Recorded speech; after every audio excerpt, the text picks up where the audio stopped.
Evidence. Tonight, see what truly exists inside the world of the paranormal. Inside. Join the discussion and review some of the best paranormal evidence captures from a wide variety of experienced and up-and-coming investigators. See and hear what they capture, where they captured it, and how they captured it. Right now on Entity Voices Paranormal Evidence.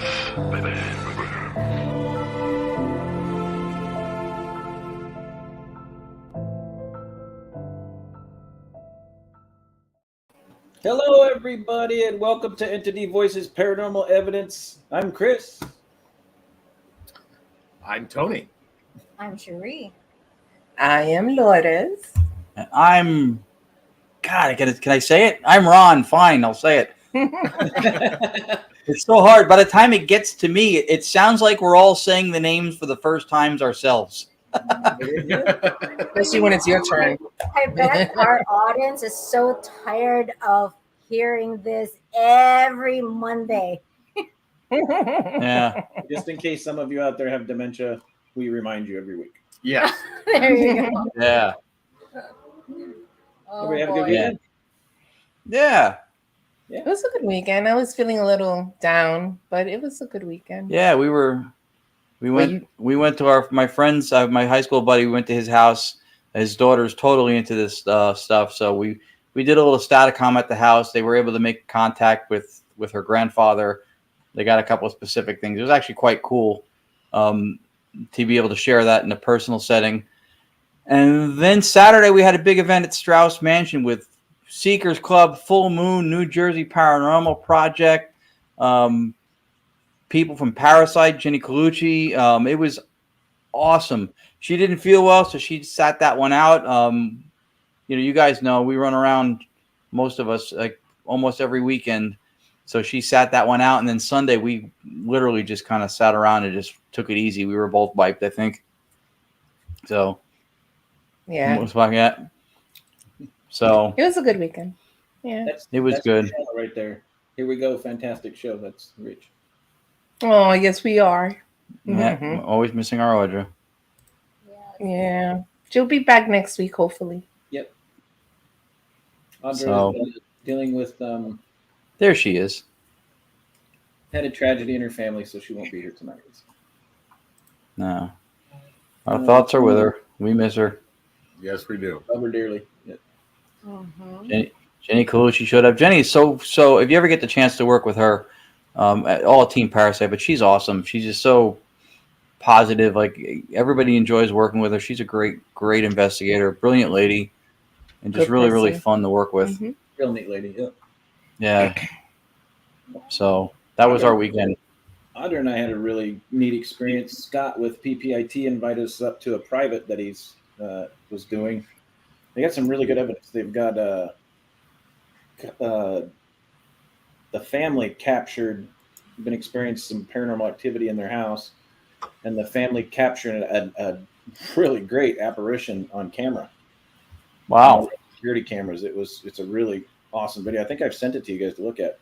So we went up to that one, and it was a pretty good investigation. We Audra and I picked up a ton of stuff right before we all met for dinner before, and we picked up a ton of stuff at the dinner and actually got everything that we were reading confirmed when we showed up by the homeowner, which was pretty intense. And then That's very intense. yeah.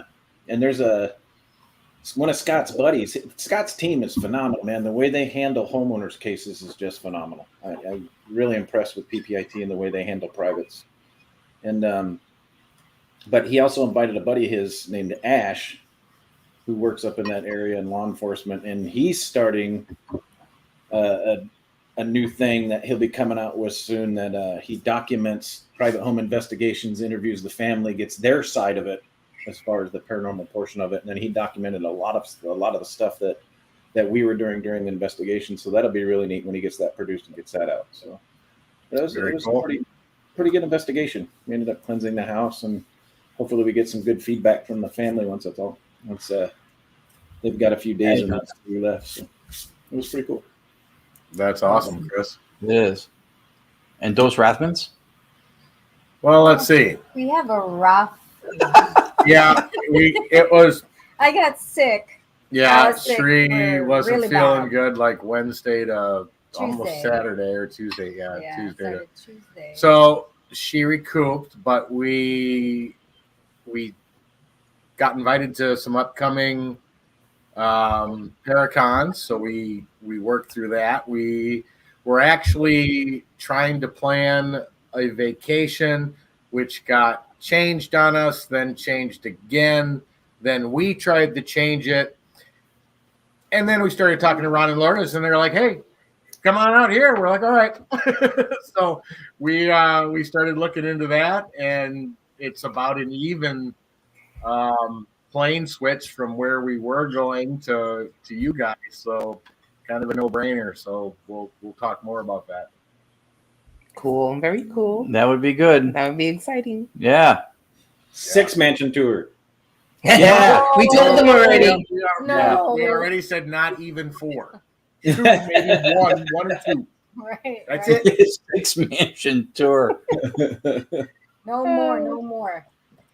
But We'd have to- before we bring our guests, let's all thank all the people that watch the documentary. Very nice. Yes. And yes. Yeah. Yes. And if you're not aware of it, it is on Paraflix. Yes. It's a 3-part docuseries, basically talking about direct radio voice, which then we turned into Staticom, and all of the research Ron and Lourdes did, and then what was done to it after Cherie and I joined their program, and it's a very informative.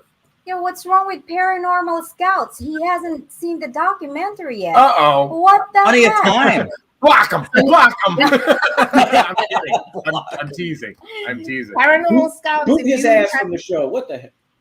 If you haven't subscribed to Paraflix, just make sure you use Staticom 25 to get 25% on the annual. If you haven't done so already. And that's still available, right? Oh, yeah. They're still- It's Yeah. ongoing.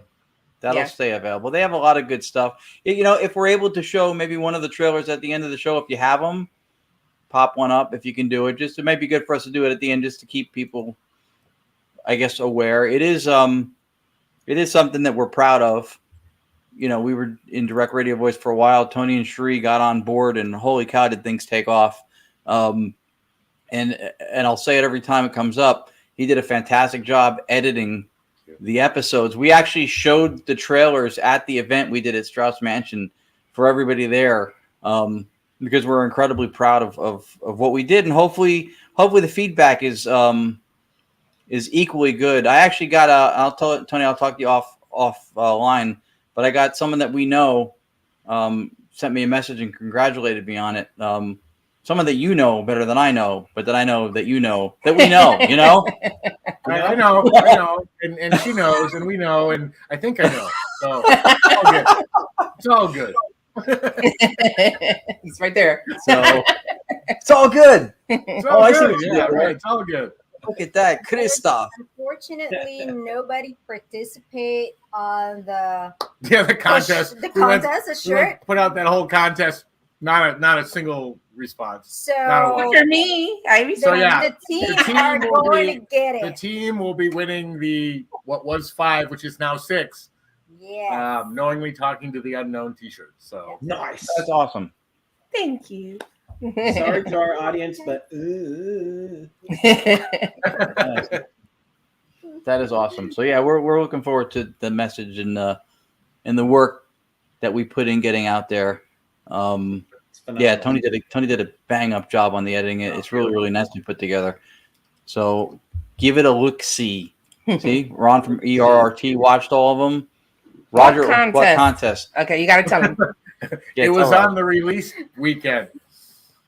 What contest? Yeah, it missed was the on the contest. release weekend, but yeah, I Everybody actually missed saw, which absolutely just floored me. But I Googled today and I saw a write up on EVPI Productions, and I was like, "What?" Really? I don't know where it came from, but the funny part was that whatever movie was shown underneath it Wasn't me. I don't know. I don't know how that got put up, who posted it, or what the connection was. But Oh wow. So people are asking, I'll just tell you real quick. The contest is that Tony tried to contact a family member. You need to identify who the family member is, what's the relation, and the name. And if you get both of those things, you win a t-shirt. So that's it.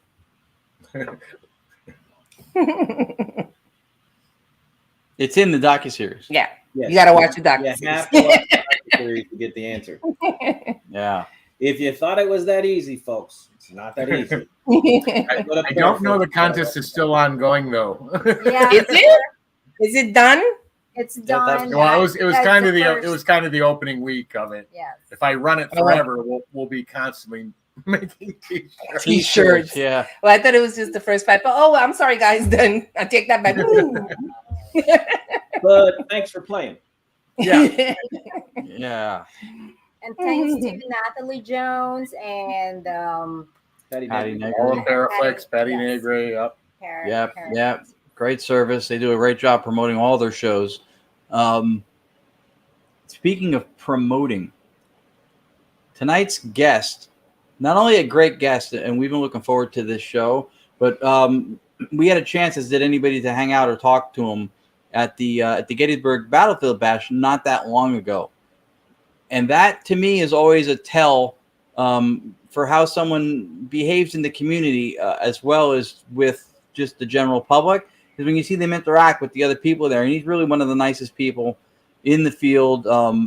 He's been doing this for a while. He does a great job. So this will definitely be a show. If you're already watching now, put on your seatbelt. Don't go anywhere. Yep, don't go anywhere. Guys, we've had him on before, but he is definitely worth bringing back. Everybody say hello and welcome to John Curley of the Harrisburg Area Paranormal Society, which is also a part of the family of TAPS. Hey, John. There he is. Hello, John. Hey, what's going on, gentlemen, Welcome. ladies, everybody in the chat room? How's everybody doing? Good. How about you? Good. Awesome. Doing well. Another day in the life. You know? That's right. Well, John, Thank it's you, been a John. while since you've been on, so why don't you tell our audience a little bit what got you hooked on the paranormal? Actually, what got me hooked was seeing a UFO when I was a kid. It was kind of weird, seeing a UFO, but then getting into paranormal things is kind of on the same length, level Yeah. of paranormal. You see something that wasn't normal, and I seen it. So, I was only like 15 years old. I'm 50 now, so it was a long time ago. But I've only seen it one time, but it was a life-changing thing for me. Yeah. You see imagine. something that's not from this world. You see it, and you're just like, "There's no way what I just seen is from here, not even Right. close." And it Yeah. kind of got me into watching the shows and Amityville Horror and the Entity with Dr. Barry Taft's case, and I used to watch the hell out of In Search of with Leonard Nimoy when I was a kid. I loved that show, and it kind of really guided me to where I wanted to be with paranormal things, and kind of led me into just I got married, and then I moved out of Baltimore. I'm from Baltimore, Maryland, and I moved to Pennsylvania. I wanted to get near Gettysburg because I was so fascinated with Gettysburg and the history of Gettysburg and the hauntings. And I moved like 25 minutes, 30 minutes from Gettysburg. So that was my kind of early years in the stomping grounds of the paranormal, was in Gettysburg and doing paranormal things in Gettysburg. I got a question for you, because this just hit me now, that we've heard over several shows, probably, right? And I think the team will agree, over several years, a lot of the answers that you gave during that, In Search of, sightings, right? A lot of those shows steered a lot of us towards what we're doing. Do you think that they had any idea how influential putting something so fringe at that time would be later on? Do you think they had any idea it was going to turn into all of us sitting here going, "Hey, I watched this, I watched that, and now I'm hunting ghosts"? Nope, I don't think they did. I think it was kind of, talking about this stuff back then was really taboo. Nobody really talked about ghosts. Like, you might hear your family members talking about it sitting at the table, at a family thing or something. But other than that, nobody really talked about their house being haunted. No, Things and there were that no. You might see a show, you know. Yeah, You've seen it on like In Search Of, or back then it was like That's Incredible and things Yeah. like that. You know, you didn't see, nobody talked about paranormal things or houses being haunted. You know, that was as close as you could get back then. In Search Of, and then you could flip over to the fictional side and watch things like what was that? The name just eluded me. I had it in my head. The Twilight Zone. Mm. You know, that was Yeah. kind of your range of shows to get on the paranormal side, and Yeah. wasn't much beyond that.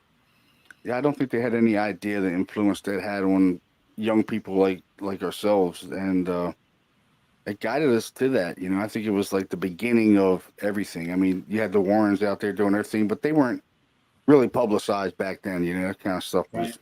Right. You might have seen them on TV once in a great while back then. You know, and I didn't even know about them until, God, the '90s or something like that, like the late '90s. I've heard of them. Who are these people? You know, and then Ghost Hunters popped on the scene, you know, in the 2000s, you know, and just like after that, the paranormal thing just exploded. You know? Yeah, I love that, and I think the difference that's the dichotomy to me that's amazing is that today's society is filled with people who go by the title influencer, but in our time growing up, the influencers weren't doing it to be influencers. They were doing it because they were trying to break ground. They were trying to put out entertainment that was not, flooding the airways. It was something different, had a little niche, market to it.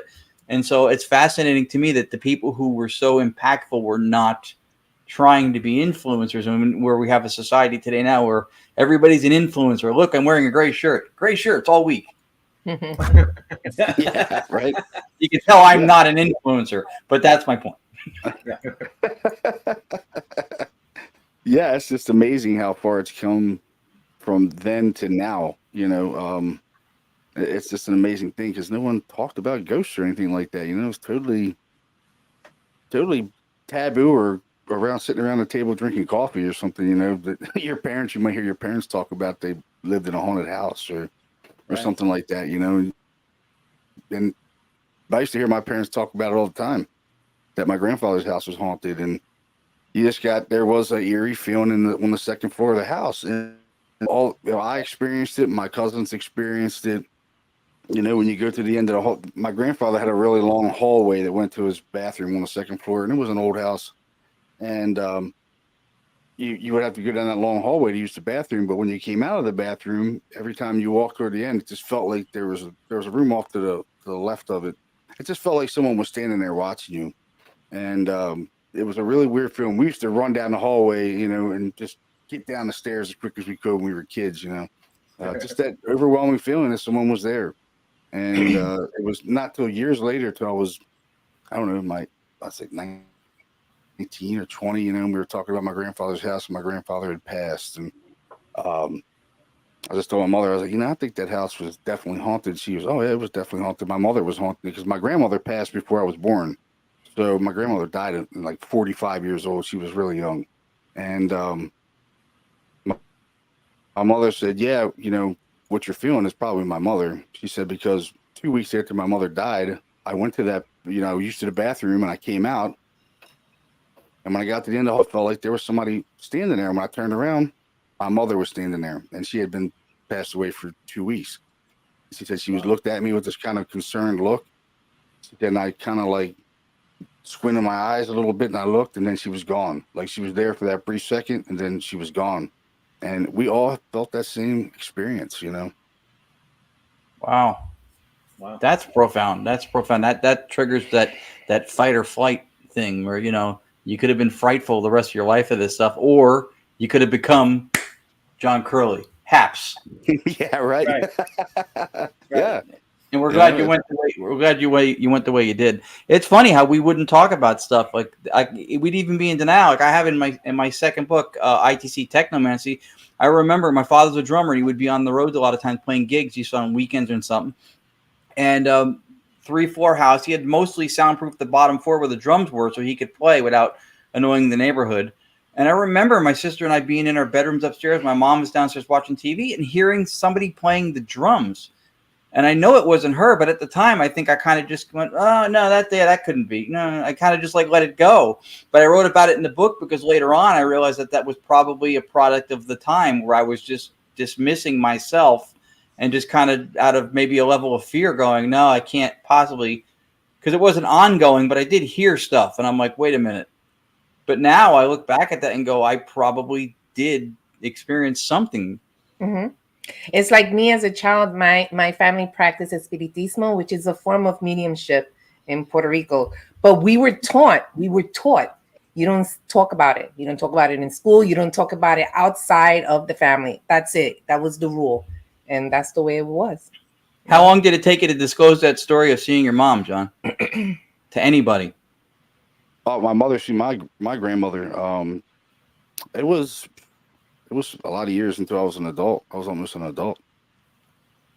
I was about 20 years old. You know, it was definitely haunted. The place was, and my father came forward and said, yeah, the place was haunted. He said, I spent the night there one night when your mom, when she was pregnant with you, and my parents were teenage parents. You know what I mean? Back then they were teenage parents. My father was 18. My mother was 17. So, he said he was sleeping. And my grandfather had these big sailboats. They were made out of like tin. They were pretty big. They were really cool looking. And they sat on a counter. And it was just one big one. And my father said he was sleeping there and laying on the floor. My mother was on the couch. And he heard something moving. And he said he looked up, and that sailboat was sliding down the dresser real slow. He said, I'm watching it. He said, and it gets all the way to the end, and it turns. And he said, when it turned, he said, I jumped up. He said, I got to go, baby. And I left. He said, I left your mother there. He said, he left. He said, I'm gone. Bye. He said, if you don't beat me to the car, you're staying. Yeah, he said, I'll tell you what. He said, I wasn't sticking around to see that son bitch go to the other side. I'll tell you that. Wow, what a cool story. Yeah, he was gone. That's funny. Wow. So it looked like, before we get to your evidence, it looked like Karen in the chat was selling you out there, saying that you have abilities. So is that the case? Here you go, right there. And then how much is that a part of? Because I know you're also technically educated. You know, you have good equipment. You know how to use it. How integrated is your ability and your tech? I don't think everybody has it. I think everybody has this certain intuition, you know, and once you get into the paranormal field, these things kind of open up. You know, I never used to believe that, but there's so many cases that I've been on since I started that I hear my name called in investigations, you know, or you get this really weird feeling, you know, you go into a place and it seems normal, but then it doesn't feel normal. Like whatever these things are, these spirits, these entities, they can change the atmosphere around you, which then creates the goosebump feeling. The hair stands up on your arms. You know, you get goosebumpy, spider web, cobweb feelings and stuff like that. These are all paranormal events, and a lot of people, you know, mistake them for something else. But what you're experiencing is paranormal. So, do I have an ability? I don't know if I do or I don't. I know I experience a lot of things in paranormal investigations. I hear a lot of things, and people in my group will tell you, you know, I'll be in investigations and I always stay plugged in, because if I'm walking through a place and I hear something, I stop right there because I know that there's something there. You know, if I hear walking down here, get out, you know, and I'll say, did you hear get out? And they're like, no, I didn't hear anything. I'm like, yeah, I caught it. And when we go back in the recordings, you're like, dude, see, I told you I heard it. And he's like, yeah, you definitely heard it. And that's just how I kind of walk through a place that I know that these areas are going to be active. I'll hear something and I'll be like, I just heard a voice, or, you know, and they'll say, what? I'm like, yeah, they don't hear it, but I hear it. And what's weird is I lost all the hearing in my left ear when I was a kid. So I can't hear anything out of my left ear, but all the hearing. So I think that's a gift for me somehow, because when I'm listening to audio, like I can't hear anything out of my left ear, but it feels like I can hear out of both ears. It's really strange. Wow. Really strange. Yeah. Like I'm listening right now and it sounds like I can hear out of both ears and I really can't. It's really weird. You can only hear out of my right ear. So answer this, John. I have the same issue. I have hearing loss in my left ear because somebody decided to blow up a locker in high school, and I just happened to be walking by when it exploded. When you're sitting in a crowded room that's really loud, all that noise coming in one side, ever get you to the point where you got to get up and walk out? Yeah. You get a headache or something like that. You know, you're just like, man, what the hell? Or just if you're somewhere and somebody's talking to your left side and you got a lot of noise in your right ear, you can't hear anything in your left ear. Yep. You know, somebody could be talking to you, I mean, loud, and you won't even hear it. Yep. And you'll just hear everything from the right. Yeah. Understand. But when you plug in, it's weird, you know, to me. You know who never hears their name talked or said by spirits ever? Tony Rathman. Never hears it. Never happened. Really? Never. No. They say it all the time. It's unavoidable. They say it all the time. Direct radio and Staticom, it's unavoidable. Whatever method you use. We heard it. She wasn't with me. We heard it Saturday night. I think Anthony heard it. And then I asked him to repeat it. And I don't know if they did. Yeah. Wow. It's unavoidable. Well, I But think that that is- was. But yeah, sorry, that guy. I was going to say, I think that was years of training because, like I said, Cherie said, introduce yourself. And it's just from 13 and a half years of doing that. And, but yeah, we noticed that probably 3 or 4 years into even on EVP, all of a sudden they were calling us by our first names or our last name or both.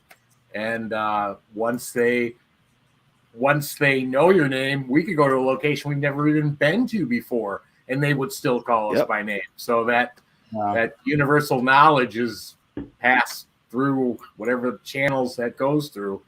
But we would walk into locations we had never stepped foot in, and they'd be like, hey, the Rathmans. Yeah, I think so. I think they probably know that we would know it, and that's why they say it to us, too. Correct. I think so, too. So, All right. Who wants to see some of John's evidence? yeah, that's what we're here for. All right, John. So the first one I got coming up is the Commandant's Building female. It's so long it got cut off.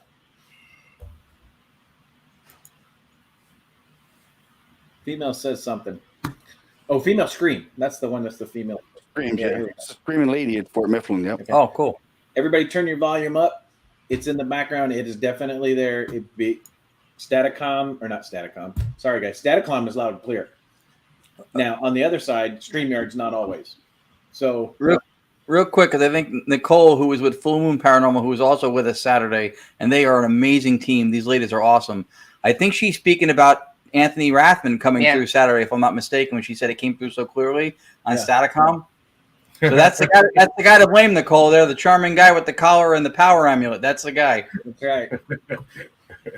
He's the reason. All right, go ahead. Here's that female scream, guys. Here we go. Here comes the plane.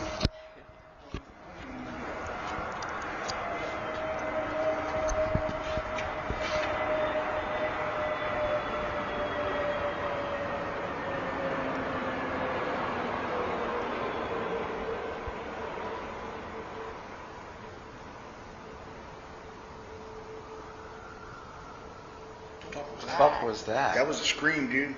Fuck yeah, it was. Who's screaming? Don't tell me Diane's screaming again. That was a scream. Yeah, it was. Female at that. Wow. Yeah, you could hear it. And for people who don't know, right, that they're not far from the airport in Philadelphia, Fort Mifflin. So we've heard that from other people that when you do EVPs and stuff, you may every so often catch a 747. Oh yeah, they come in there like they're coming in hot. And the last time I checked, a 747 doesn't sound like a female screaming. Nope. No, it was loud. It seemed like it was louder when it first happened. Than the recording, because we were inside of the Citadel in the middle of the Fort Mifflin, and it sounded like she was like this woman was screaming right outside of the doorway where we were at, and I'm like, that was definitely a woman. Yeah. And we thought it was two of our female investigators that were there. So we went and we tracked them down because there was a big deer running around in the fort, and we thought maybe they ran into this big deer and screamed. So we tracked them down, and we're like, hey, did you guys scream? And they're like, no. And we only had 2 female investigators with us, and they're like, no, we didn't scream. I was like, did you hear a scream? And they're like, no. And I'm like, dude, that was cool. Like, we definitely That's pretty cool. a screaming lady. Heard that. It's a disembodied scream. Like you can hear it. Oh yeah, you It can was, clearly yeah, it hear was it. loud. You can differentiate the human scream or From the plane noise. right, Yeah. right. Well, Yeah, that's fascinating to me that anybody heard it in the moment. And Tony, that I was going to ask you. It sounds like to me this would be my guess. The fact that they heard it. I know where you're going. I know where you're going. And I think you're right. I think because you could hear the compression of the sound from the Doppler effect, and as it trailed off, the sound was no longer loud enough to obfuscate the voice coming through. As it diminished in amplitude, boom, there's the audio support for the scream, and holy cow, you can hear it. Yeah, I was going to Correct. say that. Yeah, the overflying jet created a white noise background, and your static to noise ratio as the plane passed by gave the foundation for the scream to be physically heard. And by the reaction, they heard it. I mean, it wasn't that it just showed up on the recording. They heard it. You can hear them react to it. That background white noise from the plane going over gave that its basis element to be physically heard with your ears. And it didn't start when the plane got quieter. It was already in motion. So that's why I think is that gave it audio support. You have the compression of the sound from the Doppler effect. When that loosened up and it got less loud, you could all of a sudden, it was like opening up the veil to here's this scream, which is already ongoing. The fact that you heard it, holy cow. And the fact is that the scream may have been going on longer than what you heard it. But when the noise ratio dropped to a level that became a background, and then the vibrations or signal of the scream could rise above or be beholden by that background noise, that signal to noise ratio, like you said, became where the signal became louder than the background noise and became audible. Yeah, it came above 20 hertz where the human hearing could hear it. There you go. You got it at the perfect time, like right when the sound of the plane stopped eclipsing or obfuscating that sound, and it started to become supported, and then the diminishing sound as the plane trailed off. Boom! That was just a perfect storm to catch an anomalous voice. But again, more impressive to me than the fact that you got it is the fact that anybody heard it. That's amazing. Right. Yeah. And again, we all heard it out loud. Sorry, I'll play it again. Yeah, I think the drop off of the background sound is what allowed them to physically hear it. Right. That signal to noise ratio, just like Staticom, allowed that to occur, and that's why they all reacted. Yeah, we'll Curley coming out of the group with killer evidence first thing. Yeah. And we'll play it again. The most intriguing, for the layman's terms, you can hear the plane, and you can tell that the voice comes from a different hertz. You can tell it's completely different. It's not in the same realm. So let's go ahead and play that again. Here comes the plane.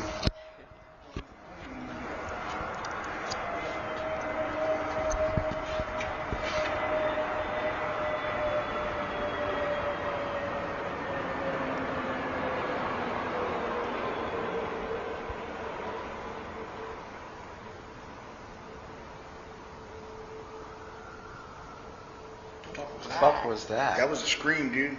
Fuck yeah, it was. Who's screaming? Don't tell me Diane's screaming again. That was a scream. Yeah, it was. Female at that. And then it's I guess the next question we all have is, did Diane forgive you for accusing her? Yeah, she did. Okay, good.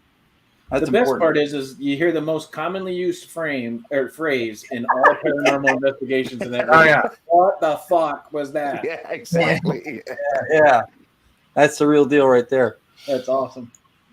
That's really cool. Yeah, that was great. I'm gonna tell you right now, guys, you're not gonna be disappointed in any of the evidence that John sent to me. So Yeah, we've been lucky. You know, I call it lucky, or you know, I don't know. It's like some people are in tune with this stuff, and when you're the right person is in the right place, this phenomena happens. You know what I mean? And we've just been lucky enough to get it. You know, I've been fortunate in the years of investigating to experience some of the phenomena that I never thought that I would experience in my life. And I just can't believe I've captured some of it, you know? Yeah. You know what's cool too is that I know about the plane noise there. We've never actually done Fort Mifflin, even though we don't live that far.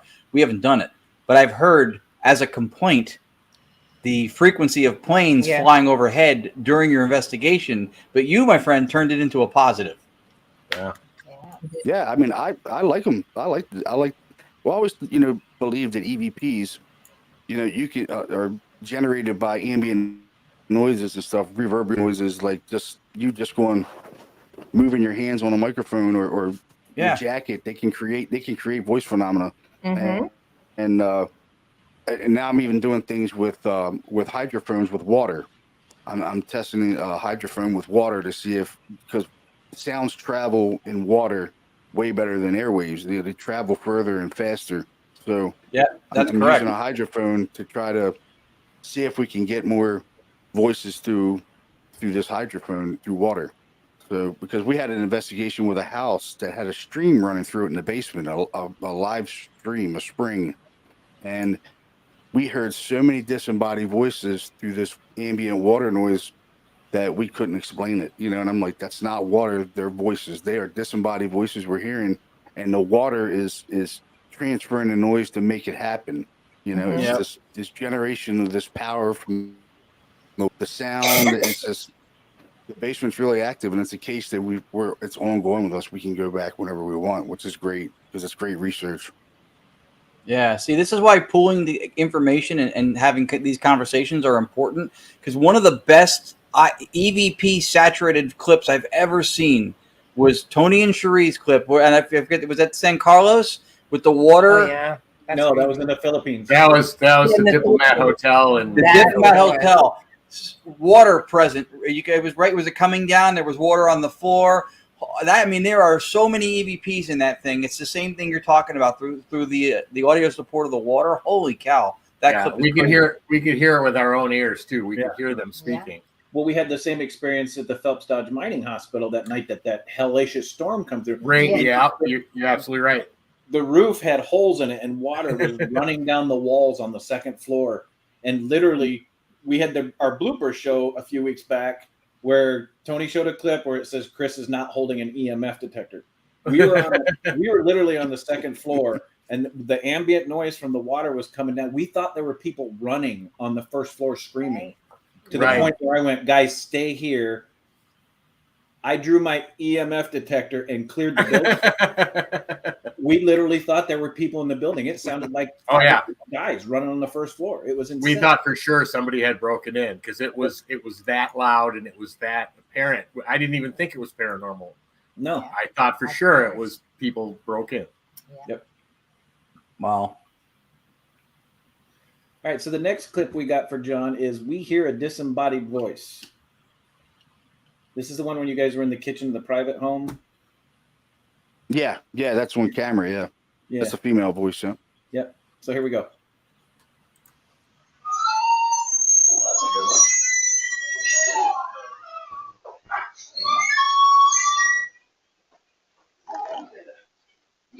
Sing. Yeah. All right. Second floor. Yeah, I'll turn that off. Okay. So that way we don't get any noise. Just like a woman's or something. But I'll leave it on. Sure, woman did it. I'll leave it on, but I'll turn the volume. Did you hear that? I heard it like a woman. Yeah. What's up? Oh my God. It sounded like you said turn the TV off like a woman. I swear to God. No, I said I'll turn the TV volume down. That sounds like a woman. I said I'll leave the TV on, but I'll turn the TV volume down. I heard something. That's right.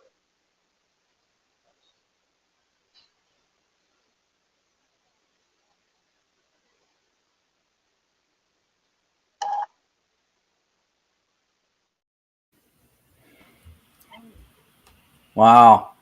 That's pretty cool too, because the gentleman it's right in the beginning turned his head toward where he heard the voice come from, like immediately. Yep. Right. Yeah. The guy that said he was turning the TV off, he says it after the woman says it. It says, turn the TV off. And then he's like, I'm going to turn the TV off. And it's like literally right before he says he's going to turn the TV off. and it's a disembodied voice, you know, and we caught it on the camera and our handheld recorders as well. Wow. That's pretty cool. That's really cool. John's got a couple clips on here, guys. You're going to see it's really cool. You can tell that his cameras are set up for motion detection. And so the camera moving you see is not somebody holding the camera. It's when it sees motion, it moves. So just to answer any of those questions, if anybody asks what the hell's going on, that's John's setup. It's pretty cool, I think. Yeah, it locks onto moving targets. Yeah. It follows. Could put something on there and put it outside in your yard in case somebody tries to break in. Wow. Yeah. All right, so the next one we got is Henry. So here we go. Tell us your name.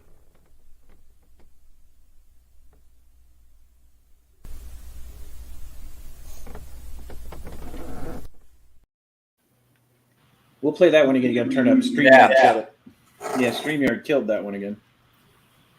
I'm glad it didn't kill the screen, but that's there. I heard it. So let's play it. Tell us your name.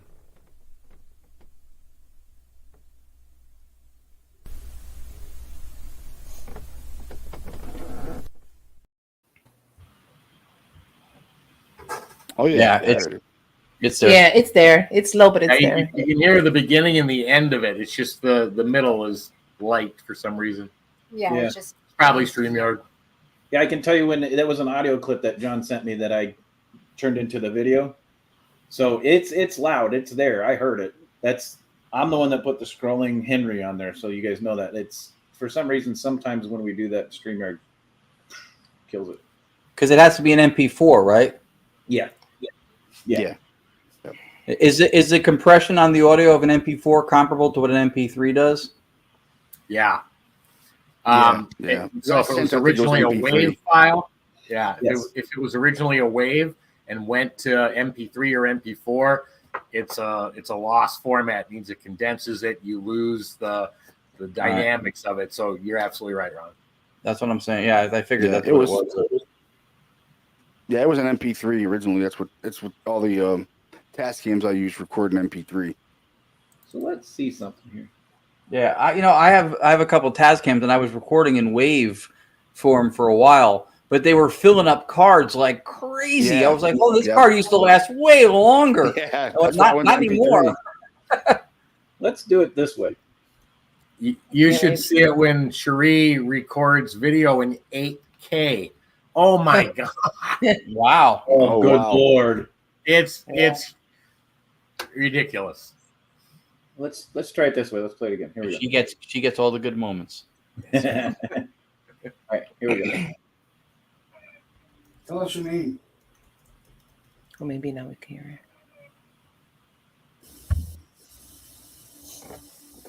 it. Yeah, a little bit better. Yeah, you can hear a little bit more there. Yep. All right, there we go. Yeah, a little bit better. Cool catch. Yeah. Does the name Henry have anything to do with the location you caught it in? Or Yeah. Actually, the little kids in the house. This was a case we did recently up in Mechanicsburg, Pennsylvania.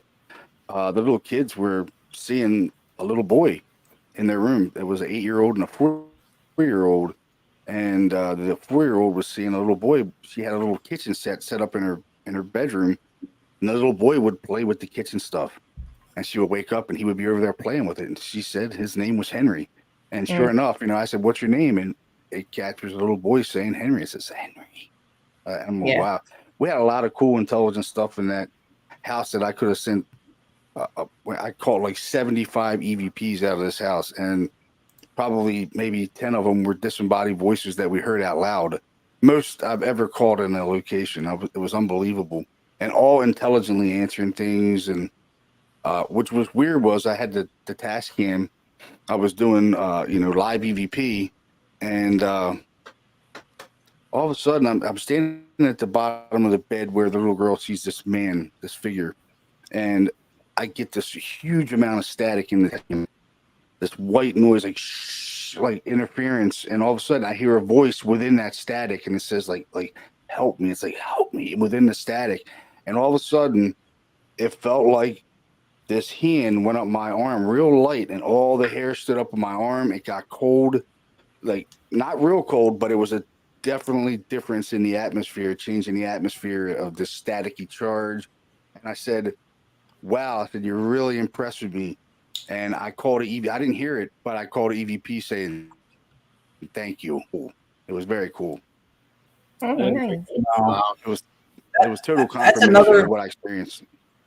That's another thing. This show has been amazing for this. And at first with the water, now with this showing trends when people pull their information together and have these conversations.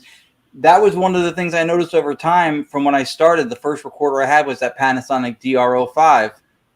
And I would hear sometimes before an EVP, and even when we started doing direct radio voice at first too, I would hear like a static, crinkly overwhelm, like somebody was rubbing like foil paper or some kind of parchment paper over the microphone before I would get a vocal. Mm-hmm. Even with the Tascam too, that would happen to That's you. exactly what I'm talking about. Oh, okay, Tascam. okay, yeah. That's what I'm talking about. Was that happened? Yeah, that happened to us for about 4 years with Cherie's cell phone.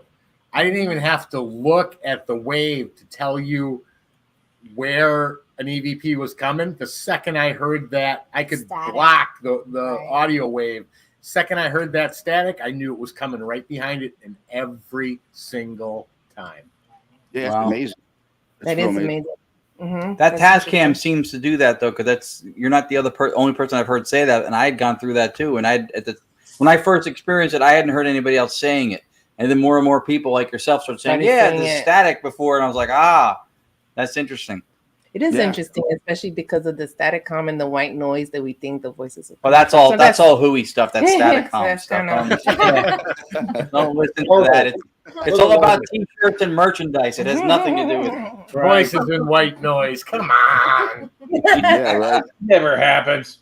That's fascinating. That really is. That is fascinating. That's cool.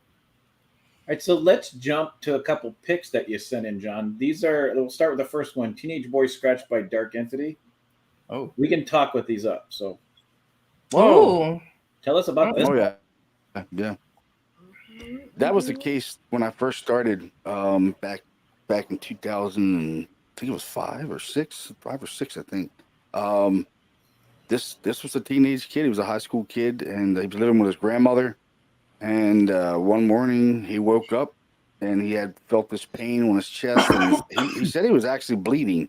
And he woke up and there was this dark figure in the room, and he said he screamed and it kind of like went into a corner and just disappeared. But he was getting attacked on a regular basis, and but we never got a chance to investigate. I did get to interview him and on some of his phenomena that he was experiencing, but we never got to investigate the case because the grandmother was real Catholic, and she said, these things are demons and they're this, and she just wasn't having it. We weren't coming in. It just wasn't going to happen. Yeah. And I think he wound up moving out of his grandmother's house and going back to his mother and father's house. Hell, I would have. Yeah. I mean, they're pretty extreme scratches. I'm looking at him, I'm like, wow. And when he pulls his shirt up, I'm like, whoa, dude. I'm like, that's pretty intense. And he goes, yeah, it was actually bleeding. Well, they're also in sets of 3. Yes. Yeah, and this picture was taken about a week after it happened. Wow. That's intense. Yeah. That is intense. I want to point something out too from a forensic standpoint too. So if this would have been done with an inanimate object won't leave us. It'll leave a consistent straight trail. So if you look at the top scratches, that one to the far right, maybe in the audience at your left, it follows the contour of his body. So when fingers or claws from an animal go down somebody's body or a carcass or something, it will move with the contour of the body. And if you notice, you got the 2 straight ones, well, kind of straight ones, and then that third one over towards the center of his sternum. It moves consistent with his muscle formations there in his chest, which means that more than likely was a physical hand or a physical, some kind of a paw or something, because it moves with the contour of his body. When it hits bone or hard muscle, it'll move away. A finger will move away. If it was like, if you used some kind of utensil with 3 rake marks, it would have been consistent. They all would have been consistently straight. That's a good point, Chris. Oh, yeah. And the same with the one down at the bottom. If you look at the one down at the bottom, See that center one, how it curves out? I'll bet you when that kid flexes his gut, that's the contour of his muscles, if you look. And then the one over towards his hip side, you can see where it hit that line in his belly and moved with it. Yeah. So that's consistent to something that's flexible and moves. And anything that's flexible and moves that would move with the contour of the body is not going to leave marks that deep. Those are claw marks. Yeah, and they didn't have any animals. I asked them that. I said, "You get scratched by a cat or something like that?" And they look way bigger than a cat. I was going to say they that's have, like big cat. Claws. That would be a big cat. Yeah. Yeah. I mean, they're your grandma wide. have a lion? Yeah, like a mountain lion. Jesus. Yeah. Yeah, Especially because they're pretty, still that pretty intense. deep and red after a week. Yeah. That's crazy. Yeah, that was a week after it happened. He was pretty scared. He was pretty scared. Yeah. You know, and I was like, "Well, we'll come in and help you and try to figure out what's going on." But the grandmother wasn't having it. She just wasn't having it. Yeah. I was like, "Well, it's a shame." Here's because the other thing I noticed. Oh, sorry. The other thing I noticed is because I had that happen on my arm. But if you notice, the scratches don't just have the scratch line. You see that reddening or burning, like especially that middle bottom one and the top left one. It's got that because I had that, and it had the scratch or the welt where it was dug into the skin, but there's like a burning that happens to the skin around it as well, and you can clearly see that there. Even at a week after you said? Yeah, man. Yeah. It was about 7 days after it happened. Now. Yeah, and the burn's always more prevalent where it starts rather than where it ends. Right. And Tony brings up a very good point. If this was like regular cuts, there would be scar tissue in the center of those. There's no scar tissue. True. Yeah. Yeah. It's almost like pressured scratches, you know, like someone really applying a lot of pressure. Yeah. Which brings up this one. Yeah, that's hand. Yeah, that's a really cool clip. Yep, that's a handprint. That was a case we did in New Bloomfield. This boy was waking up to another dark figure in the room, and he got grabbed by it. One day he was trying to exit out of his bedroom, and he got grabbed by this. He didn't see it, but he was seeing the figure in the room almost on a daily basis at night. And they said, went to go out the room, and they grabbed him and left these fingerprints on his arm. And I was like, wow. And a lot of stuff that we were experiencing at home, EVP wise and stuff like that, there was definitely something there for sure. 100%. That's a big print. Yeah, that's the burn effect. Yes. Very much so. And now this kid, he's, that was back in 2013. He's a grown man now, and I've talked to him recently within the last 3 months. And he's like a paranormal victim from this, and he's afraid to sleep with the lights off, and a TV always has to be on, or he can't be alone in the dark. He's afraid. He's in his 20s now. Yeah, it totally traumatized him. He's like a paranormal victim now. Well, I want to point out something on this one too. So, if you look, a lot of people go, maybe the kid grabbed his own arm, but the fingers are opposite. So if you look at your hand, okay, so your index finger is shorter than your middle finger, and then your ring finger is almost the same length. So if he would have reached over and grabbed his arm, these fingerprints would be opposite. It'd be reversed. It would be good reversed. point. Yeah. Great point, Chris. Great. Wow. So the top one is actually the ring finger. The center one is the middle finger, and the opposite one is the index. Is the index. And if you look really close, it looks like the tip of a thumb next to the index too, which would be opposite if the kid grabbed his own arm. It'd be impossible for him to do it. Yeah. Yep. Well, and if he did his own arm, and squeezed it to the point where he had red marks, those red marks would dissipate in a matter of seconds. That's true. Any harder than that would have been a bruise that wouldn't showed up for days, and it wouldn't have showed up in a red fashion. It would have showed up in a dark yellow or blue or purple. That's right. Black and blue or whatever. How long ago did that happen when the picture, did he take that picture right away? No, this was, we took that picture maybe a week and a half afterwards, I think. That's those Yeah. wouldn't be there. They Right. would not be there. Not if it was a casual No. press. Yeah. No. They would have been No. To verify what Tony said, is it's a burning mark, because if this was a residual of a bruise, it would be yellowing right now as it Right. goes, yellows and dissipates. This is not a bruise. Yeah. This is like a reverse, like something grabbed a hold of him. With that's freaking nuts. Yeah. Right. Yeah. What, I mean, you can see the detail in the fingers, the crease in them, and everything. It's Yeah. pretty You can amazing. almost see yeah, no, absolutely can. What's the theory, I guess, on, because everything you're saying, both of you, all of you, about the burning and the longevity of it and the characteristics of it, and is that, do we think because of if it's something that's of a higher vibration, where maybe there's a heat signature to it, that's possibly what's causing some kind of an indelible mark that would stay like that longer, because that's where the burn is coming from? I can give a theory on that, but like my dad being a physicist, when I started getting in all of this, we were talking about, getting punched or slapped or pushed. And one of his first questions to me were, how does, there's no hand. Where does the push come from? There's no hand. And my answer was, well, because it's energy. That energy, we lost him. That energy is just manipulated to whatever force or whatever means they need it to react to. In the point of making a scratch, don't know how that energy is manipulated, but could that energy be increased to a degree that it could burn the skin as well as scratch it? My guess is yes. Okay. Yeah, I'm just thinking, if we're talking, higher vibration, the way, water turns to steam, steam turns to plasma, right? When it gets hotter, if this is something that's piercing the veil or however it's coming through, because at some level, this is clearly not within the constraints of accepted physics. I mean, you can explain some of it probably because it's in concert with physics to a degree in our realm, right? Because it's making its mark. But how it's getting here, or the nature of it, or the source is where the anomaly is. Correct.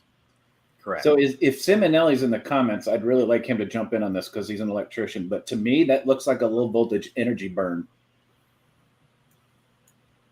It's very similar to a low voltage energy burn. It doesn't sink deep. It's usually surface related, and it sticks around for a while. But it's a low voltage energy burn is just the surface of the skin. It almost like a tattoo. It's not deep enough to be permanent, but it's deep enough to last a while. But usually a low voltage energy burn almost look like a little lightning bolt on your arm or on your hand, wherever it shocked you. So if Anthony, if you're watching, I'd like to get your take on that one, because that's kind of what it resembles to me. It almost looks like a low voltage energy burn, but through fingers. Almost like sunburn, like a little sunburn fingerprints or something, And I've been scratched in cases, not a whole lot, but twice. And one I got scratched from here down to here, and it was just one scratch that went from here to here. But we were having all kinds of weird things going on, all kinds of phenomena happening, and it actually made my face bleed. And I didn't know that I was even bleeding at first. And my co-founder Don was like, "Dude, your face is bleeding." I'm like, "What?" And when I went like this, I'm like, "Man, it's bleeding." And I was like, "What the hell am I bleeding from?" And I'm a construction worker. I don't have any nails, and I bite them. But so I'm like, where the hell did that scratch come from? And it stayed on my face for like a month. Like it wouldn't go away. Yeah. And I'm like, what the hell was it? And it would burn really bad afterwards too. And it was really weird. That was my question. Did the burning, did you feel the burning after they pointed out to you that it was there? Yep. Is that when the burning began? Yep. I didn't even know what happened until afterwards. And I'm like, dude, it is burning like shit now. I mean, it is like really burning. I had to go put ice on it. It was burning so bad. I'm like, this is crazy. I had blood dripping down my arm. Didn't even know it happened. And Cherie said, "Oh my God, you're bleeding." Yeah, it started with 3 puncture first, and then it's dragging down my arm. His arm. But I didn't even know what happened. I didn't feel a thing. But after they pointed it out and I cleaned it up, the burning lasted for hours. Yeah. It was, yeah, it lasted, I don't know, 2-3 hours of burning at least. Yeah. At least 2 or 3 hours. Yeah. Anthony says it looks like electric. Yeah. That's the part that's fascinating to me about it is the origin and the interaction of whatever it is caused the burn. What Tony spoke to is a really, really good explanation for the fact that it resembles a hand, because of the shape in which the print is made is a mystery, and that's an anomaly in and of itself. The nature of the fact that it's got that burn look and the fact that it lasts that long was what was I was questioning was, do we know or have, I guess, a commonly held theory of how something like that would come through, because it's vibrational, and could it be a heat driven or perhaps, like you said, electrical driven marking? But what Tony said, had my wheels turned in the other direction, I'm like, yeah, it does. They made it look like a hand. I mean, it's a hand. So is that something that has some kind of state that we would consider matter in another realm, but when it comes through to here, it's not visible, it's not tangible, but somehow that's crazy. Well, and those are the variables that we don't know. But even the scratches, there are no talons, there are no nails.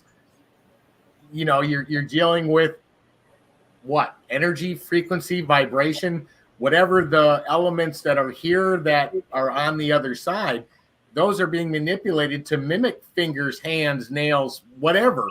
And we don't know those variables. But the fact that any of those wounds always look like burns tells me it's some sort of energy interaction that's releasing heat into the equation to make that happen, which shows on the skin. Yeah. It's fascinating too, because doesn't it in some way kind of correlate to how, and Rodabay talked about this, how radio frequencies and signals are interacting with our body all the time, but our sensory input does not register those. So this thing scratched your arm, right? You had blood dripping down your arm, but until you were consciously aware where the conscious excitations that you're paying attention to, that you're filtered to, until those things brought your attention to it, you didn't even know that something interacted with you enough to even do that. That's fascinating as crap to me. That's crazy. Right. Yeah. Yep. Someone in the audience asked if he was did he go to get any medical treatment for it, or he just left JD it Sword, good question. The young man. No, he didn't get any medical treatment. No, but he did feel a burning sensation afterwards. Same thing. Yeah. Same as we've all felt. Mm-hmm. It's, I don't know, you know, these things, these entities, these spirits, whatever they are, you know, we all know that they can manipulate and harness energy. So, you know, is this energy getting hot enough to make these marks and these scratches and these burns and things? You know, I think they most definitely are, without a doubt. Well, and coming from somebody that's been in the burn unit, and if it's something like that, the only time that they would even consider medically treating something like that is if it broke the surface of the skin, and the reason they medically treat it is to prevent infection. Right, and that didn't. Yeah, this had no surface burns, it had no blisters, there was no breakage of the skin, so there's really no reason to treat it. Mm-hmm. Maybe put some aloe vera on it to make it feel better, like a sunburn, but there's no reason to go to a medical facility to get it treated, because there's no chance of infection, because there was no the skin surface wasn't broken. That's the high peak element of paranormality in that is the fact that it did not register on any sensory input whatsoever while it made what was a physical mark until your conscious attention, until your egoic experience was focused on the fact that something did something. You didn't even know it happened. That's crazy. That speaks to the anomaly with that whole thing. That's nuts. Well, the part of your body that registers the pain is the nerves and the nerve endings. That's why if, like, for instance, if you take a dull knife and cut yourself, it hurts like hell. But if you take, like, I've been in the window business for 30 years. If you get cut with a super sharp piece of glass, it fillets it. And you don't, at first you look down and your skin is white until that blood starts moving and touches those nerve endings. You don't feel the pain. At first you don't feel it. Yeah. Once blood starts coming, it hurts like a son of a bitch. Yeah. I'm in the glass industry, and I've been cut like really bad on my hand, like right here. I mean, they cut all the way down with a mirror, and I didn't even know I was cut. Yep. Actually, I'm looking around, I see blood. I'm like, hey man, who's bleeding? And they're like, I don't know. It's you. I'm like, oh shit, it's me. Been there 1,000 times. Hey, I like pull my glove off. It happened to me too.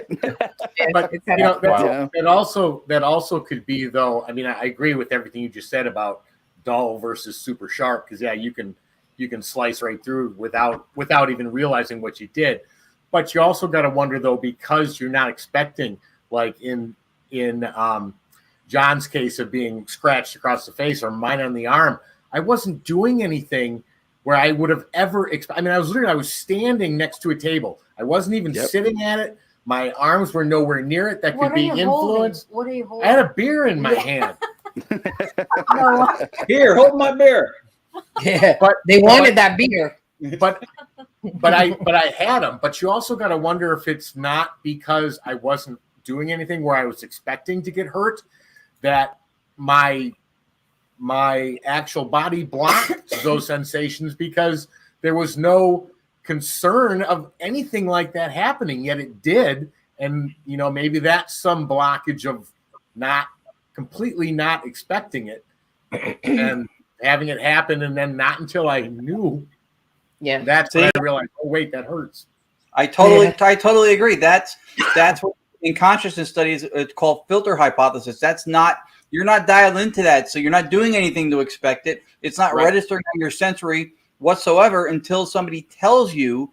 Right. Now, even with the blunt and sharp thing, like you were saying, but like his face was scratched, your arm was scratched. At no point did you feel anything. Right. You experienced it once somebody told you it was there, and it wasn't imagined because you saw it and there was blood from it. But if something was able to do that without getting your attention until somebody pointed it out, or anybody I was standing in front of. Yeah, there were 3 other people at the table. I just happened to be standing and I was a couple feet away. And all of a sudden She's like, oh my God, you're bleeding. But I hadn't moved. I hadn't gone anywhere. Right. Yeah. Yeah, that speaks to something much, much grander than... Well, we also talk when we're doing investigating intent. Maybe everybody sees these scratches, everybody sees these marks, everybody sees the blood, and it's like, how the hell did that happen? And we all immediately go to the intent where it's trying to harm me. Maybe it's the way they're trying to communicate. Yeah, absolutely. I never thought one time that was going to hurt me. I never popped in my head that was meant to hurt me, just to get my attention. And that's, some people say that's demonic. A lot of things that happen, the 3 knocks and the 3, I just think that's all kind of TV genre. But, I think maybe this is the only way these things are able to communicate is by scratching you or pushing you. Not all of it's demonic. You know what I mean? Right. Agreed. Yeah, absolutely. All right. So let's go to the next one. This next clip, John, is the swing set. This is cool. So here we go.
Minutes.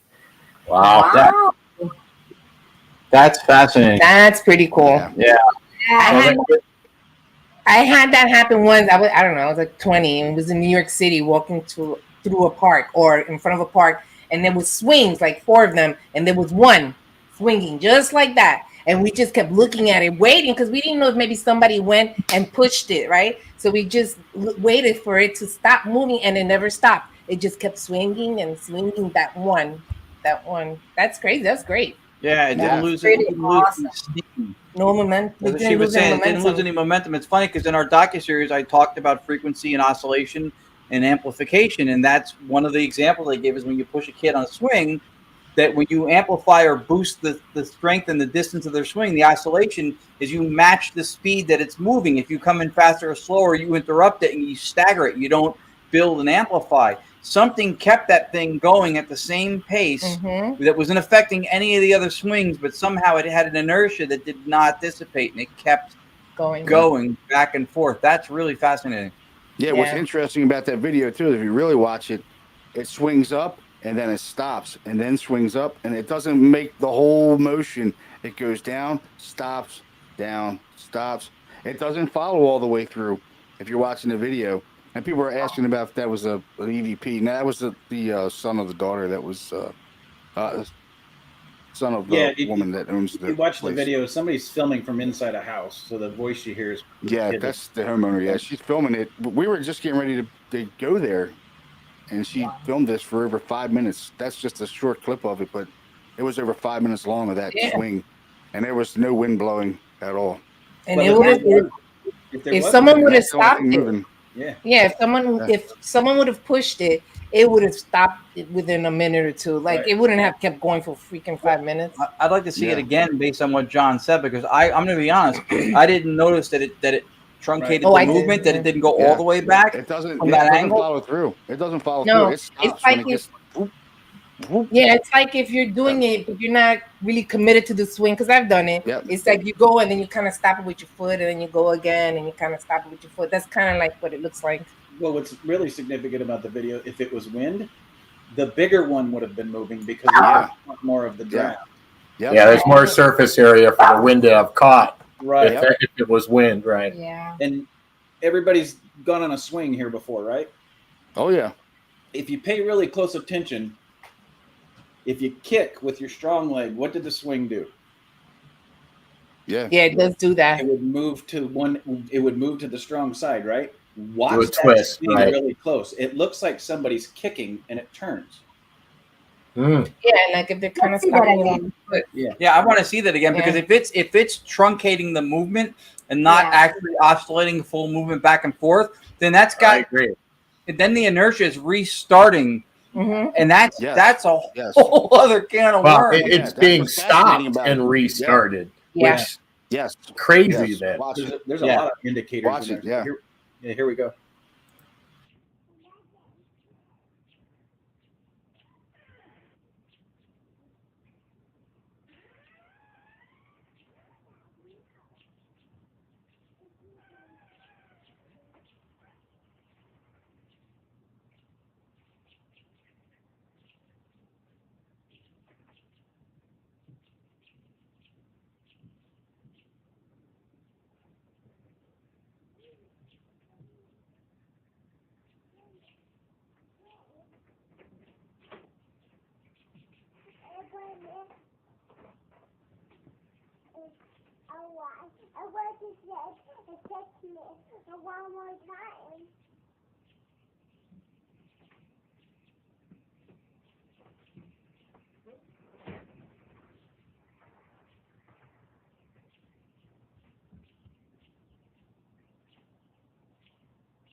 Yeah. It's hard to tell on the angle at which it's being filmed, because you can't tell. You lose the forward length of how far it's going compared. You can tell a little more when it comes back because the angle of the camera, but the forward's harder to tell. So you could be right; it could be truncated, but it's difficult to tell whether it's doing its full swing or not. That's what I thought, but you can see what Chris said, which I didn't notice the first time. It does seem to have a little bit of a turn to it when it goes forward. I did see that. Yes. Yep, I did see that. That's way cool. Jax, come here. Oh, All right. So the next one we got, because I don't That's want to really miss any of John's stuff. The Landon House Go. It's a good EVP. Here we go. Did you want to try asking a couple questions? Yeah. What is your name? What the? Whoa! Did you hear that? What? You didn't hear that voice? Holy shit, that was loud. What did it say? I have no idea. I know what it said, but it answers you. It was a man's voice. The same one we heard before. Oh, can you tell me your name again? Yeah, I said go home. Yeah, I said go home. Good. Yep. It's like That go was home. loud. You hear everything in the moment. That's loud. He does. He hears everything in the moment. Don't whisper about him at an event. He'll hear it. Yeah, I'm gonna hear it. If you're talking shit about me, I'm gonna hear it.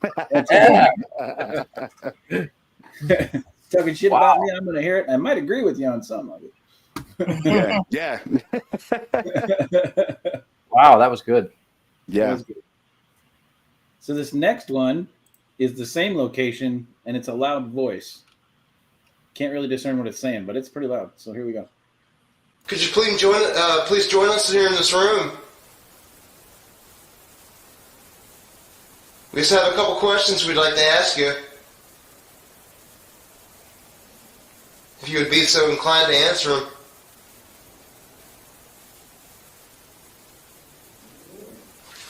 What the What fuck was that? You heard that too? Yeah. What was that, dude? That was very loud.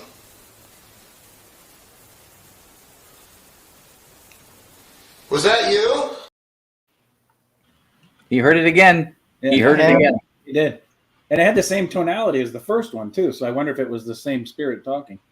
Yeah, it was literally in the same room. That one sounded like it was out in the hallway. The other one sounded like the go home sound was right in the room with us, like in between us. I was like, whoa. I was like, I couldn't make out what it said at first until I got it home and put it on the computer. And I'm like, oh, well, it says go home. It's like, go home. Yeah. Okay, play it again. Sure, we'll hear it again. Why not? Okay, yes, please. All right, here we go. Could you please join us here in this room? We just have a couple questions we'd like to ask you. If you would be so inclined to answer them.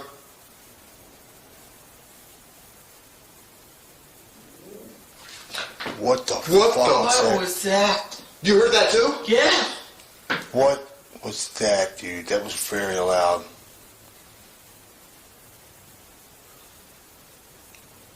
Was that you? Yeah, it's hard to tell. It sounds like a woo. Like, that's what it sounds like to me. Like, whoa, or something like Yeah. that. Like it's trying to vocalize, you know. Yeah. Yeah. Maybe we say whoa. It's gonna haunt you in your dreams tonight, Lordy.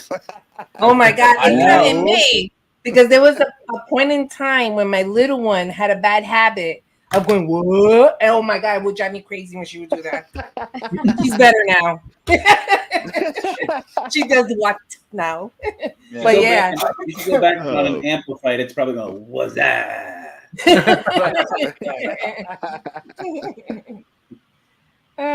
That's amazing. Are you using the live listening on that Tascam with the headphones?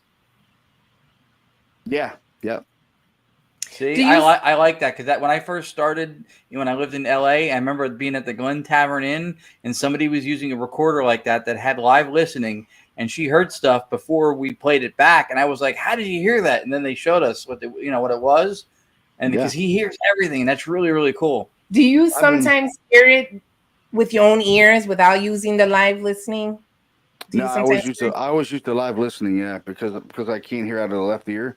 So I want to be able to hear everything in what's going on in the investigation. So if I hear something, I know there's really stuff going on, and I can discern between us and these voices. Like I know, like I've been doing it for so long. I've been doing that for 20 plus years of it wasn't called live EVP back then. That's how long I've been doing it. I kind of emulated it from the Warrens because I've seen Ed Warren walking around with the boom mic, and I just started, plugging into the recorder, just a basic recorder, and listening and picking up things. And I'm like, I said, I got this, man. I know how to do this shit now. Like, this is very, very cool. And I can hear these things. Yeah. Before there were ghosts involved, it was called eavesdropping. Yeah. Right. But that's amazing. It's working for you. It's working. Yeah. Oh yeah. Every investigation, I'm in tune with it now. Like it's a part of what I do, and I can hear these things and I catch them. Yeah. I can tell you it helps during investigation too, because PPIT does the same thing. Everett this weekend was wearing the live listening headphones, and I kind of like it because if I pick up something, I'll turn and look at Everett and go, "Did you just hear it?" And there's been times where he said yes, and then other times there's not. But yeah, it does. It's pretty cool. And you can do that with any recorder. It doesn't have to be a live EVP recorder. You can just plug into a regular recorder and listen. You just got to really focus on what you're listening to, and not be distracted by all these other things, and be focused on what you're listening to, and you'll hear it. You'll hear it. So this next one is Strange Blob Followed Me. So this is the XLS, correct? Yes, this is one of our members is the older XLS. Okay. Here we go. This is in the attic. Here we go.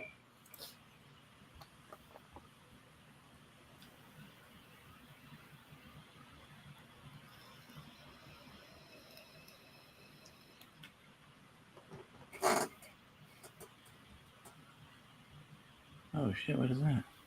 Yeah. Yeah. But watch you on the far wall. You can see something coming down right now. See Oh like a yeah. head? Yeah. Yep. Like a head. Yep. Yeah, look like a head, like coming out of the shadows, following them down the stairs.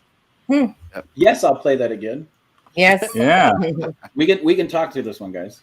So here we go. And there's a blob that comes out of the ceiling as well, which XLS doesn't pick up dust. And it's pretty big.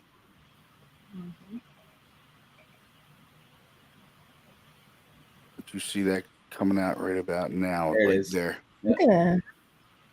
And it makes a right turn, a 90-degree turn. Now there's the Look at figure that. coming down. Bloop. Oh, if you look really close, it looks like there's legs down towards the floor. Yeah, it looks like a kid. Yep. Yeah, let's watch that again. Watch down towards the floor below the head. It looks like it's walking. Yep. The one that follows him down the stairs. And there's reports of kids in the house. The legs are by where he's standing now after he leaves. That's where the legs are. See how he goes down the stairs? Yep. Watch down there in between the purple and yellow thing. When the head goes by, it looks like there's legs moving at the bottom. Oh yeah. Oh, Wow. Yeah. Yep. That's awesome. Yeah. Yeah. And pretty interesting timing that he left. And it followed her. Yeah. And it followed him down, right? Mm-hmm. That's really cool. Right, so this one's a fun one. Master bedroom, I am the devil. Flip. Here we go. So if they want to make That was loud. Wow. Yeah, it was. That was loud. Yeah. Good catch. I know. Yeah. Okay. Again, why not? Yeah. Yeah, sure. That's a quick one. So here we go.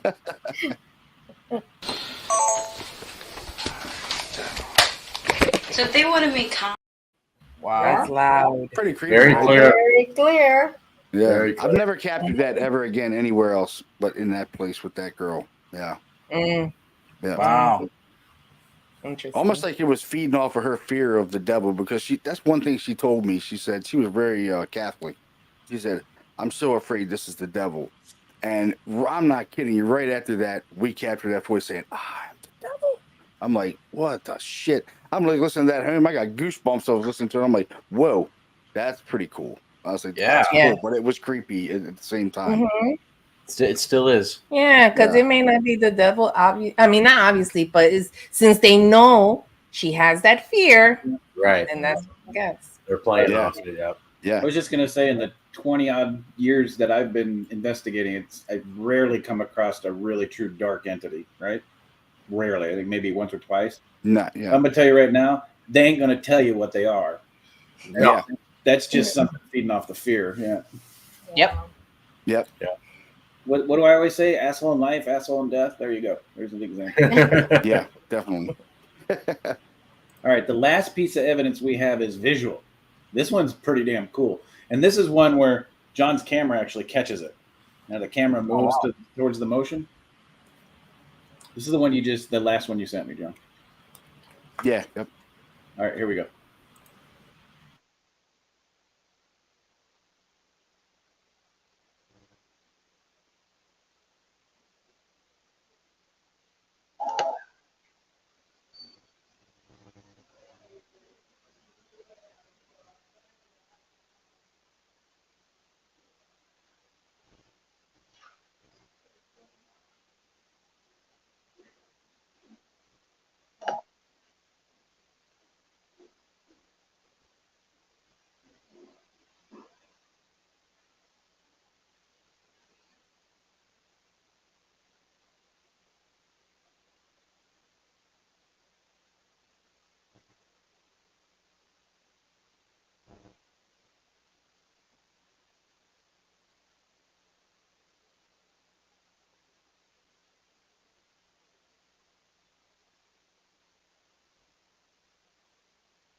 Mm-hmm. Mm-hmm. That's cool. So Yeah, that was an old a historic farmhouse actually. That was one of the colonels to General George Washington. So it had a lot of Oh, history wow. to it. Yeah, really cool kitchen. They see a spirit of like a servant down in that kitchen. And that door opened. I was totally surprised that we caught. I started going through the video, and I'm like, "Holy shit!" The door opens up on its own. Yeah. You know, I'm like, "Wow, very cool."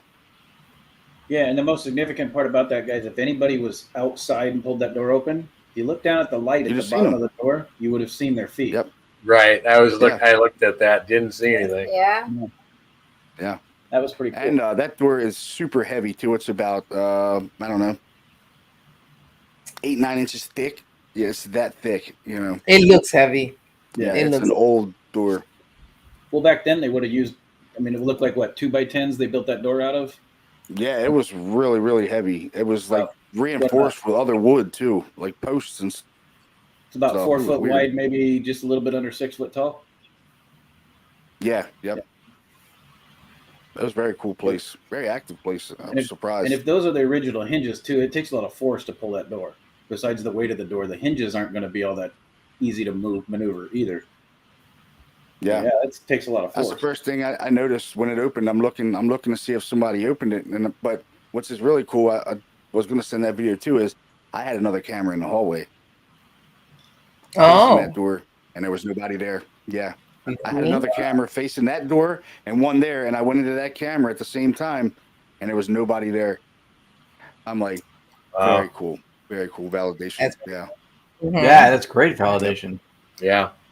Yep. And it looked like it tracked something for a second because the camera moved, and then something triggered it to move. Yep, those cameras are really cool. I got that information from Jason Halls when I did an investigation with them. We did Ghost Nation together, and I seen these same cameras, and I was like, I'm getting those cameras. Those cameras are cool as shit, and they're wireless, which is good, and you can use your phone. So if you're in an investigation and something tracks on that camera, it'll send you an alert on your phone that on that camera. You can go right into your phone and watch it right there. That's just cool. So I got a question for you, John. So it captures the motion. Once it detects the motion and the motion stops, does it reset back to its original position? Yes. I was going to ask that. Yep. Okay. That's what happened.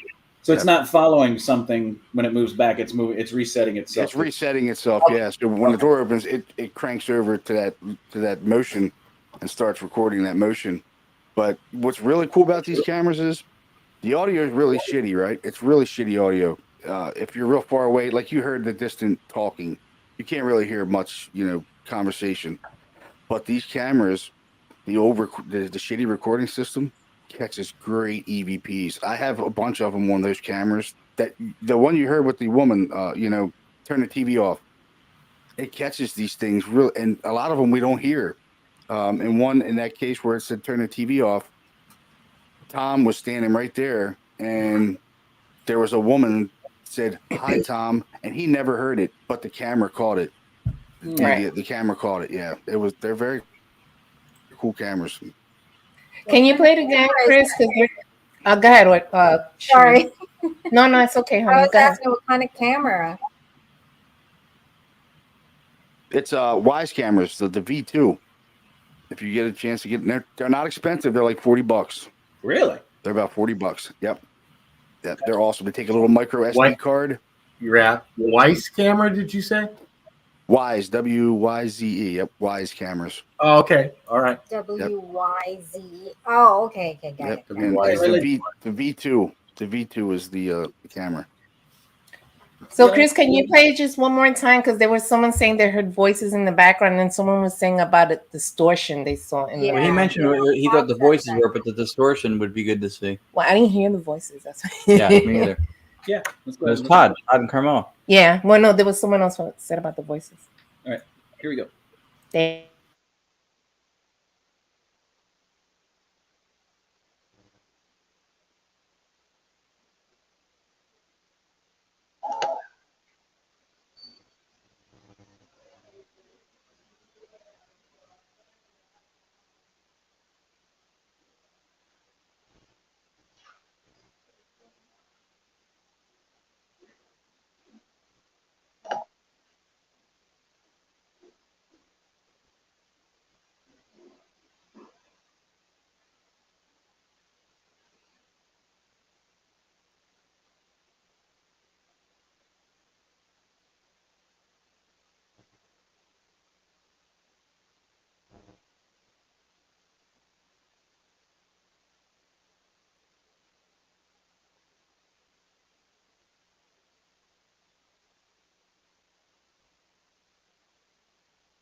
Yeah, I could hear the voices. So the voices, was that an anomaly or was it No, you guys that was us up on the second floor. Yep. Okay. And I think the distortion that I saw, I think it was from the camera just Yeah, Yeah. yeah. It was from the camera refocusing when it locked onto the door moving. Yep. That's exactly what I was going to say too. Mhm. Yep. It's very clear too. The video is good on the camera.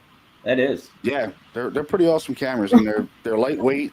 Stick them on a tripod. You can stick them on a table. They have a little round stand at the bottom, and they turn 180 degrees. So anything in that 180 degree view, that's you'll be, yeah. I may get some too, because that's pretty cool. Yeah, huh? Yeah. See how Scott Reddick and Piedmont Paranormal drag their feet with these things? He's already buying them. He's wasting valuable seconds. Well, I'm glad I could help other investigators out there, because that's what it's all about, is helping people and helping other investigators. And Thank you for sharing, John. Yeah. Everybody coming together with the communication with this is key to understanding the phenomena, and I think it's a big thing for all of us. You guys, the Staticom, I mean, I think it's all great. You know what I mean? I think it's a big part of what needs to be done to understand this phenomenon. Thank you for sharing. Yeah, thank you. There's great evidence. But I definitely agree with you.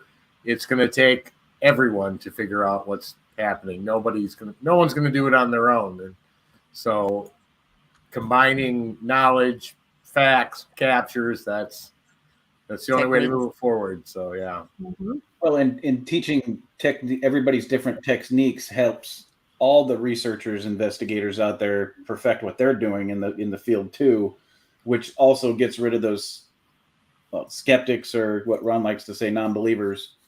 It just, the more evidence that we can provide with the different techniques, that creates less doubt, helps us move forward in the paranormal community instead of backwards. Because if we didn't help each other get better, then the paranormal community as a whole doesn't continue to get better too. So that's why we promote paranormal big time. So.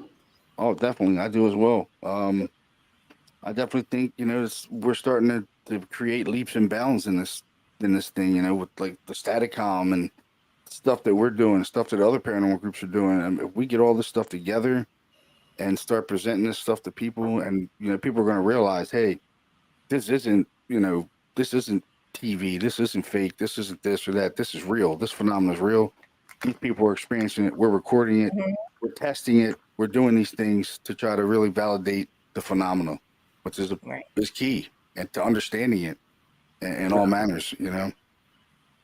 Yeah, we're not just fools with black t-shirts running around getting scared at everything and calling it the demon. That's not what it's all about, folks. It's not. No, it's not demons. I've been in this for 26 years and I've never seen a demon. So that's I've never seen one. Not to say that they don't exist. I've never experienced that phenomena ever. Never. Yeah. So this is not a movie. This is real life. You know what I mean? All right, John, we have reached the point in the show that we call shameless plugs. Tell everybody where they can find you, what you got coming up, what you got going on, where they can buy your shirts, where they can send you money, anything you want. Yeah, you can send me $2 million. That'll be good. Share it with us. Yeah, we can all do this for a living and get paid. In that case, his email address is lourdes.gonzalez. Yeah. Black that out. No way. But you can reach me at my website is www.harrisburgareaparanormal.com. I'm on Facebook. It's just John Curley, and I have the Harrisburg Area Paranormal Society Facebook page. And I have a podcast as well called the Paranormal Journal Podcast. That's on StreamYard now, YouTube, Facebook. I'll be putting it out on other platforms like Spotify, iTunes soon. I just started on StreamYard, so I'll be playing all that kind of good stuff there. And you'll hear actual testimony from some of our clients and paranormal victims, and hearing their stories as well. Some of these frightening stories, and they're all true stories. They're not some bullshit. This is real stuff, and this is what we do. And you know what? That must be very healing for some of your guests, because they're able to speak about it. If they're willing to speak about it, they want to speak about it, and that's healing for them. Right. So that's good. That's pretty cool. Yeah, definitely. And cool. John, and we're not that far away, so let's plan something. Yeah. I mean, we're doing the Hell House Paracon September 9th, and actually just acquired a whole town of haunted places. So, and it's all part of the Revolutionary War, Brandywine Battle. So this is going to be interesting. We just got approved in the township to start investigating some of these historic locations, and cool. yeah, we can't wait to get into them and start Yeah, really getting that into it. sounds exciting. Yeah. Yeah, that's pretty cool. You haven't investigated until you've been on location with HAPS wearing headphones, dropping F-bombs because they hear everything. Sorry, folks. It's just the nature of the beast. So let's set something up, because I am down. Yeah, man. I tell you, we could do that private residence, man, with the water running through the house, man. Place is really active, man. Really active. And we could test out the Staticom there. I bet you can get some amazing stuff out of this place. Speak of the devil. Before we end the show tonight, there's one thing I want to play for y'all. All right, here we go.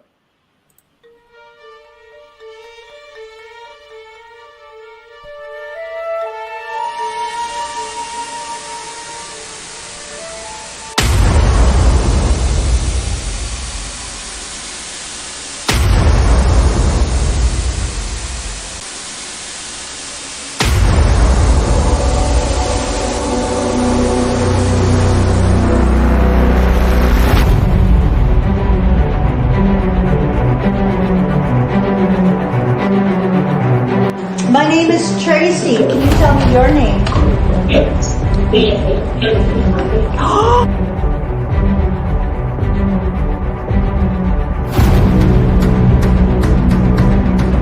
Something new that I haven't seen ever in the paranormal one. There's nothing about this on TV or anything, so I figure let's give it a shot.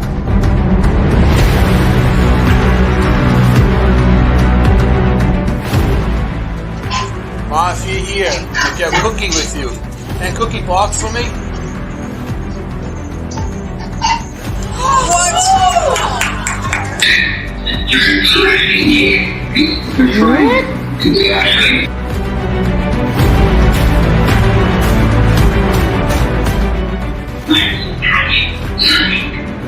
I couldn't get radio reception or cell phone reception. There's literally no signal being broadcast from the tower that gets into this part of the earth.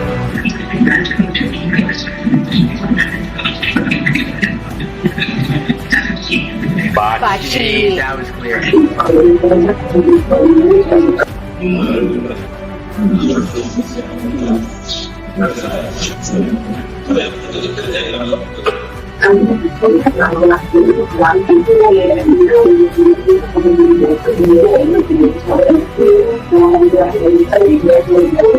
Did I just hear Ron Yacovetti?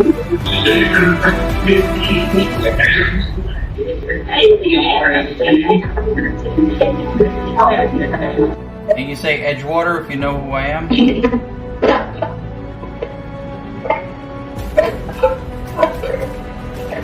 I heard it.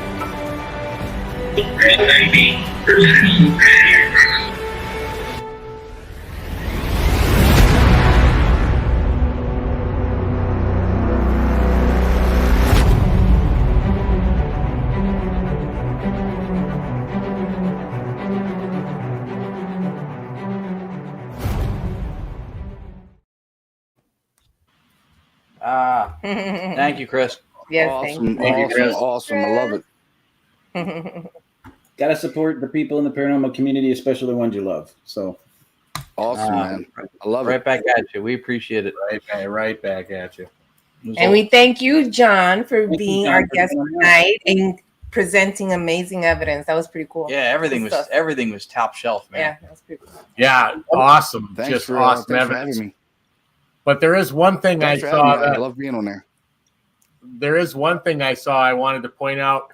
Roger, all 3 episodes came out on the 19th. They're all available. You can, if you've been waiting for part 2 to come out, it's there. All 3 are there. Awesome. Get it. Guys, this will not be the last time we have John on the show with the amazing evidence that him and his team captures. I guarantee you, John will be back again. Yes. And thank you, guys. Thank you. I appreciate it. I enjoy being on the show with you people. It's great. I love all of you. You're doing a good thing. Appreciate it. So are you, John. Yep. And Ron will definitely hook up with you, man. We're going to go to that Klingerstown farmhouse, and we're going to catch some good stuff, buddy. I can guarantee it. Yeah, let's go over some calendar stuff for sure. We'd love to come out. You're not that far from us, and man, you do some good stuff, man. That's really cool. Everything you presented tonight sparked a discussion. Everything. We didn't just move past anything. Well, we're all not far apart. Maybe we can plan where we can all get together soon. Very soon. Yeah, definitely. Let's do it. Yeah. Let's do it. I'd love Thanks, it. Todd. Oh, that's very kind. Todd and Carmel, good people too. This is the people we hope to bring into events, shows, everything. We've worked with them in the field, so they're great people. Very nice. Awesome. All right, guys. Thanks for coming out. Just to give you guys a heads up, Labor Day weekend's next weekend, so we won't be here, but we will be back the following Monday with a great group of people and great guests again with some great evidence to show you guys. We appreciate y'all coming out. We love you all. Thank you so much for always watching every week. Same people always join in. Fantastic people. New people always come on. John brought some new ones on tonight. Don't be afraid to tune in every Monday, except next Monday, because we won't be here. And we thank you guys for coming out one more time. And remember, guys, you're not truly investigating if you don't say what the fuck. And you're not truly investigating if you don't stay haunted. Have a good night, guys. Christoph. Everybody.